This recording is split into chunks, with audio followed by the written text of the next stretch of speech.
Get your hands where I can see them. The words cut through the morning air like shattered glass. Dr. Monica Hayes felt the cold metal of the squad car against her cheek as Officer Derek Thompson pressed her harder against the vehicle. Her designer briefcase lay scattered on the wet pavement, papers from the police reform proposal she'd been drafting floating in puddles. I said I'm walking to my office, Monica repeated, her voice steady despite the rage building in her chest. Thompson's partner, Officer Kyle Martinez, laughed. Your office? Lady, the only office you're going to is a holding cell. You match the description of someone casing cars in this neighborhood. The prestigious Wellington Heights district gleamed around them, its glass towers reflecting the scene below. Monica's wrists burned as the cuffs clicked tighter. The description of a black woman in a suit, she asked. Thompson's hand pressed harder against her shoulder. Don't get smart with me. 8 hours earlier, Monica had stood in her downtown apartment, staring at the gold badge she rarely carried. Deputy Chief of Police. Today was supposed to be different. Today she would walk the 12 blocks to headquarters like any civilian, observing how her officers treated citizens when they didn't know brass was watching. The experiment was part of her revolutionary community policing initiative, one that had already faced resistance from the old guard. She'd specifically chosen a route through Wellington Heights, where complaints of racial profiling had spiked 40% in the last quarter. Her phone buzzed with a text from her assistant, review board meeting at 10 a.m. Thompson and Martinez disciplinary hearing on the docket. She left the badge in her drawer. She wanted to see exactly who these officers were when they thought no one important was watching. The morning had started quietly enough. Monica had purchased coffee from a street vendor who smiled and wished her luck with whatever important meeting she was heading to. Her Armani suit and confident stride usually commanded respect, but she'd learned long ago that respect was conditional, revocable at any moment based on nothing more than melanin and assumption. She'd made it 10 blocks when the squad car first passed her. It slowed, circled the block, passed again. Monica recognized the pattern, the predatory circling she'd seen too many times before she'd risen through the ranks. The third pass, they stopped. Thompson emerged first, hand already resting on his weapon. Ma'am, we need to speak with you. The word ma'am dripped with mockery, not courtesy. Officers, I'm simply walking to work, Monica had responded, noting their badge numbers automatically. Thompson stepped closer, invading her space with practiced intimidation. You fit the description of a suspect. Turn around, hands on the vehicle, Monica's mind calculated rapidly. Refuse and escalate. Comply and document. She thought of the review board meeting, of the body camera footage that would tell the story better than any complaint form. I'd like to know what crime I'm suspected of committing, she said calmly. Martinez radioed something about a possible 10 to 54, which Monica knew was code for a suspicious person. No specific crime. No actual complaint. Just 2 officers who saw a black woman in an expensive suit and decided she didn't belong. The handcuffs bit into her wrists now as Thompson searched her bag, pulling out her leather portfolio, her Mont Blanc pen, the classified police reform documents marked with the official seal. He glanced at them without reading, tossing them aside. Stolen goods too, looks like, he muttered. A small crowd had gathered, several people recording with their phones. Monica made eye contact with a young woman whose hand shook as she filmed. Keep recording, Monica said clearly. Thompson spun her around. I said don't get smart. You're already looking at resisting arrest. The irony wasn't lost on Monica. In 3 hours, she would be reviewing these same officers' disciplinary files. Multiple excessive force complaints. 2 pending lawsuits. A pattern of targeting black professionals in upscale neighborhoods. Martinez pulled out his phone, scrolling through something while Thompson continued his search. Hey Derek, Martinez said, his voice suddenly uncertain. You might want to see this. He showed Thompson his phone screen, where the department's internal app displayed the command structure. At the top, a photo from Monica's swearing-in ceremony 6 months ago. Deputy Chief Monica Hayes, the youngest woman and first black woman to hold the position in the city's history. Thompson's face drained of color. His hand released Monica's arm as if it burned. We. There must be. Monica straightened slowly, her wrists still bound. Officer Thompson, I'm going to need you to remove these handcuffs. Carefully, Thompson's hands shook as he fumbled for his keys. The crowd had grown larger, their phones capturing every second of his transformation from predator to prey. Chief Hayes, we didn't. Your photo doesn't. We had a report, Thompson stammered. Monica rubbed her wrists, deep red marks already forming. You had no report. Your dashcam will show you circled me 3 times before inventing a reason to stop me. Your body camera recorded you throwing official police documents on the ground. You denied me my rights, used excessive force, and attempted to manufacture charges. Martinez had backed against their squad car, his face cycling through shades of pale. Ma'am, Chief, we follow procedure. We didn't know. Monica picked up her scattered papers, each movement deliberate and measured. That's exactly the problem, Officer Martinez. You didn't know I was your superior, so you felt comfortable violating my civil rights. How many other citizens have you done this to who couldn't fire you? The crowd murmured approval, someone shouting, "That's right." Thompson tried once more. Chief Hayes, surely we can handle this internally. A misunderstanding. Monica turned to face him fully. Officer Thompson, you're suspended immediately, pending review. Officer Martinez, same. You will surrender your badges and weapons to Internal Affairs within the hour. She pulled out her personal phone, dialing. Captain Rodriguez. I need you at Wellington and 3rd. 2 officers to be relieved of duty immediately. And send someone from IA with evidence bags. Yes, now the gathered crowd began to applaud. Monica held up her hand. To everyone recording, thank you. Your videos will be crucial evidence. This is exactly why we need police reform. When officers only show respect to those they recognize as powerful, everyone else suffers. Thompson's face had turned from pale to red. You set us up. This was entrapment. Monica laughed, but there was no humor in it. I walked to work, Officer Thompson. You decided to harass me. You made every choice that led to this moment. The only setup was the one you created with your bias and abuse of power. Captain Rodriguez arrived within minutes, his expression grim as he took in the scene. 2 other units pulled up behind him.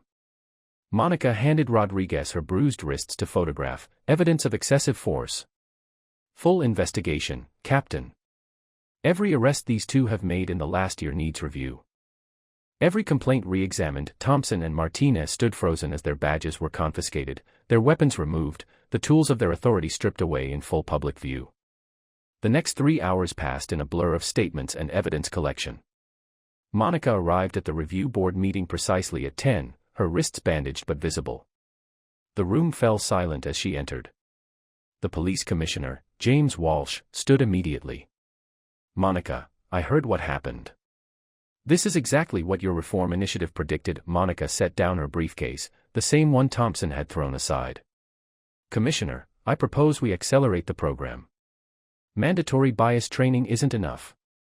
We need complete restructuring of patrol protocols, citizen review boards with actual power, and consequences that stick. The board members shifted uncomfortably.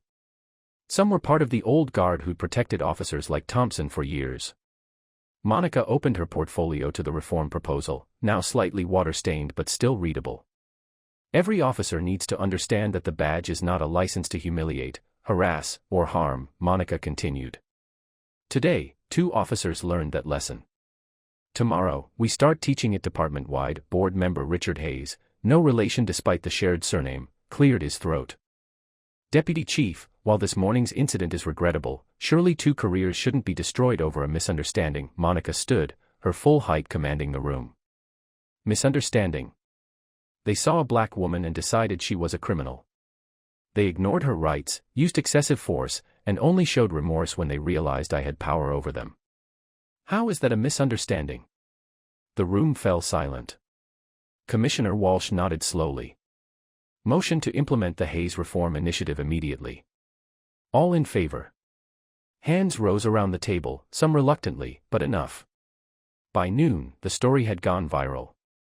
The videos from witnesses showed every moment of Thompson and Martinez's transformation from aggressive to terrified. News outlets picked up the narrative of the deputy chief who went undercover in plain sight, exposing the bias in her own department. Monica stood at her office window, watching the plaza below where protesters had gathered for months demanding police reform. Today, they held signs with her name, her image, and one word, justice. Her phone rang. The mayor. Monica, I saw the footage. This is exactly why I appointed you. Whatever you need to clean house, you have it. Monica thought of Thompson and Martinez, probably at home now, experiencing the helplessness they'd inflicted on so many others. But this wasn't about revenge. It was about transformation. The internal investigation over the next 2 weeks revealed what Monica had suspected. Thompson and Martinez were part of a larger network of officers who used their badges to terrorize certain neighborhoods while protecting others. Their text messages, retrieved by digital forensics, painted a picture of deliberate racial targeting. Another one who doesn't belong in Wellington, read one message. Time to remind them where they should stay, read another. The evidence was damning, irrefutable, and systematic. Monica presented it to the district attorney personally. Criminal charges, not just departmental discipline. If we're going to change, we need accountability with teeth. The DA, Elizabeth Chen, reviewed the files. You know this will make enemies within the department, Monica nodded. I already have enemies. At least now they know I bite back. The criminal trial of Thompson and Martinez became a watershed moment for the city. Monica testified, her bandaged wrists entered as evidence, the body camera footage played for the jury. Thompson's lawyer tried to argue that his clients were following unofficial department protocol, that this was how they were trained. It was probably the most honest thing said in the courtroom. Exactly, Monica responded from the witness stand. And that's why everything has to change. The jury deliberated for less than 2 hours. Guilty on all counts. Assault under color of authority. Violation of civil rights. Falsifying police reports. Thompson and Martinez were sentenced to 18 months in prison, the maximum allowed. As they were led away in the same handcuffs they'd used on so many others, Monica felt no satisfaction, only determination. 6 months later, the Hayes Reform Initiative had transformed the department. Complaints of racial profiling dropped 60%. Community trust surveys showed improvement for the first time in a decade. Officers now underwent monthly bias training, but more importantly, they faced real consequences for violations. Monica instituted a policy where high-ranking officials regularly walked their cities without identification, experiencing firsthand how their officers treated citizens. The Morning Walk program, as it became known, revealed dozens of problem officers who were subsequently retrained or removed. But the real change came from the community. Citizens knew they could record, report, and expect action. The blue wall of silence had cracks, and light was getting in.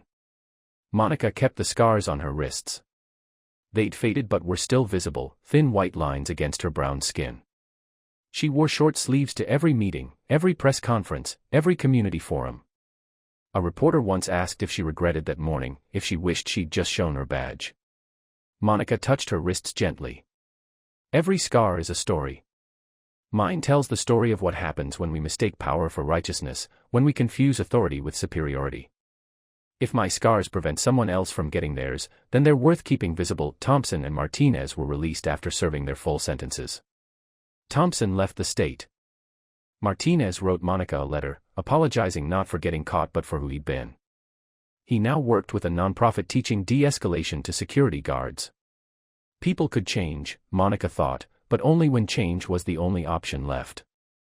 The final review board meeting of the year brought unexpected news. The Department of Justice wanted to use Monica's program as a national model. Cities across the country were requesting her consultation, her guidance in reforming their own departments. Commissioner Walsh announced his retirement, endorsing Monica as his replacement. At 38, she would be the youngest police commissioner in the city's history. "You've earned this," Walsh said privately. "You've done what I couldn't or wouldn't do. You've made enemies, but you've made more allies. And most importantly, you've made change." Monica accepted the position with one condition: the Morning Walk program would be mandatory for all command staff, including herself. No one would forget what it felt like to be vulnerable, to be at the mercy of someone else's bias. On her first day as commissioner, Monica walked those same 12 blocks through Wellington Heights. This time, officers nodded respectfully to the black woman in the expensive suit, not because they recognized her, but because the culture had shifted. Respect was no longer conditional. A young black girl, maybe 17, approached her at the coffee cart. "Commissioner Hayes, I want to be a cop because of you. Because you showed that we can change things from the inside." Monica bought the girl coffee and they talked about the future, about a police force that protected everyone equally, about justice that wasn't just a word on a courthouse. As they parted, the girl asked one more question. "Do you ever regret what happened that morning?" Monica smiled. "Never. Sometimes the worst moments become the most important ones." That evening, Monica stood in her office, looking at the framed photo from that morning. A bystander had captured the exact moment Thompson realized who she was, his face a masterpiece of shock and fear. She didn't keep it for vengeance but as a reminder. Power revealed character, it didn't create it. Thompson and Martinez had shown who they were when they thought their target was powerless. Now, every officer in the department would remember that anyone could be watching, anyone could be recording, anyone could be their boss. The real revolution wasn't in catching bad cops, it was in creating good ones. The phone rang. Another city, another police force in crisis, another request for help. Monica answered on the second ring. "Commissioner Hayes speaking." "Yes, I can help." Change starts with admission that change is needed. The city had transformed in those months since the incident. Wellington Heights no longer reported unusual stops of black professionals. The department's recruitment had diversified, attracting candidates who wanted to be part of the solution. Monica instituted citizen ride-alongs, where community members could observe police work firsthand. She created a youth advisory board, giving teenagers a voice in police policy. Every reform faced resistance, but the videos from that morning served as an undeniable reminder of why change was necessary. Thompson's face, pale with recognition, became the unofficial symbol of the old way dying. Martinez's stammering excuses became teaching moments in training videos. And Monica's steady voice, demanding her rights even in handcuffs, became the standard every officer was trained to expect from every citizen. The anniversary of the incident arrived with media attention Monica hadn't expected. News outlets wanted to do retrospectives, to trace the journey from that morning to the transformed department. Monica agreed to one interview with the young woman who'd been recording that day. Jasmine Williams had become a civil rights lawyer, inspired by what she'd witnessed.